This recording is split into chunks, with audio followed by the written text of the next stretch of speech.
trade recap tayo ngayong araw. Bali, ang pair natin ngayon ay gold, gold, 1 hour. Bali guys, no, ang style ng pag-trade natin, London at saka New York. London at saka New York yung oras ng pag-trade natin. So, kaninang umaga, obvious naman na bullish yung market, pataas. Mga baguhan desk, no, pataas, bullish. So, since London at saka New York lang tayo pumasok, kaninang mga around 2 to 3 p.m., doon ako nag-open ng market. Yeah. So, meron tayong, dito guys, nagkaroon tayo ng break of structure dito, boss. Then, impulsive pataas. Yan, meron tayong maliit na dito guys, no, na FBG and valid order block. So, around 2 p.m. na mitigate o nakuha na niya yung FBG natin dito.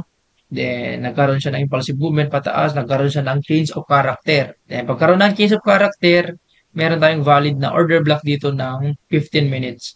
So, hinintay ko lang na ma-mitigate, matouch tong order block natin. Then, ang ginawa ko kaninang pagka-touch niya dito sa order block natin, mga 6 ng hapon. Nirefine ko lang sa 1 minute. Yan, nirefine ko lang sa 1 minute. Mapapansin nyo guys, no? Ayun ko lang ang trade recap natin. Nagkaroon tayo ng case of character dito. Pagkaroon ng case of character, hindi pa ako pumasok dito kasi nga, kung mapapansin nyo guys, no, naglaro si market dito sa baba niya ng sideways. Mostly kasi kapag ganito yung galaw ng market, maaring bubulusok pa yan pababa. But, yan, pagkaroon ng change of character, di pa ako pumasok, pa niya na take tong liquidity dito. Ang ginawa ko lang, hinintay ko lang na magkaroon ulit siya ng break of structure sa 1 minute. So, yun nga, nagkaroon ulit siya ng break of structure. Ang ginawa ko dito guys, no, ginamit natin to pamalakasan na tools natin.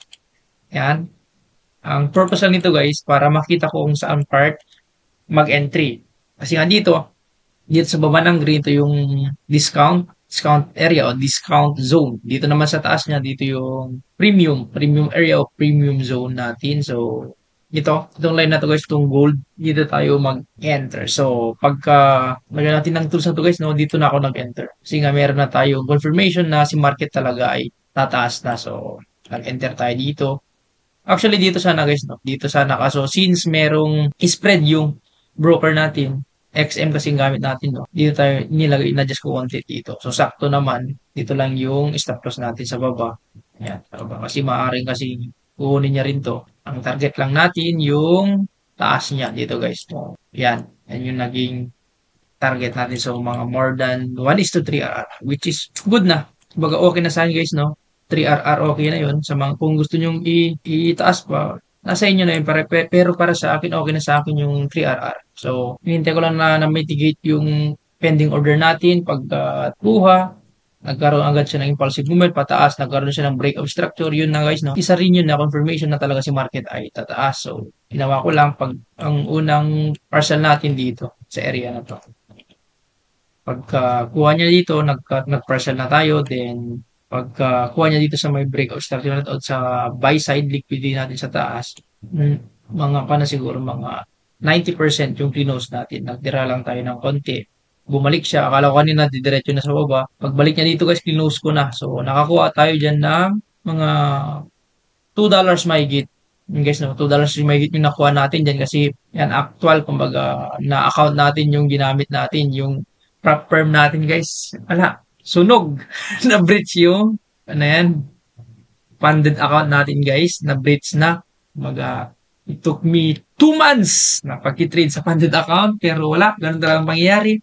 Normal ang buhay na masunugan. But it's okay. Laban, tuloy pa rin. And guys, trade natin ngayon sa gold o real account to guys. Kumbaga, ano yan. At least meron pa rin tayo na nakuha. $2 may 2.21 around 120 plus pesos. Not bad. Ilang minutes lang yan guys na pag-trade mo, nanalo ka. Okay na yun kahit paano sa mga nagsisimulang trader na katulad. But if malaki-laki na yung budget mo, good luck. Ayun guys, yun muna yung video natin for today's. Recap lang natin yung trade natin ngayon. Thank you so much.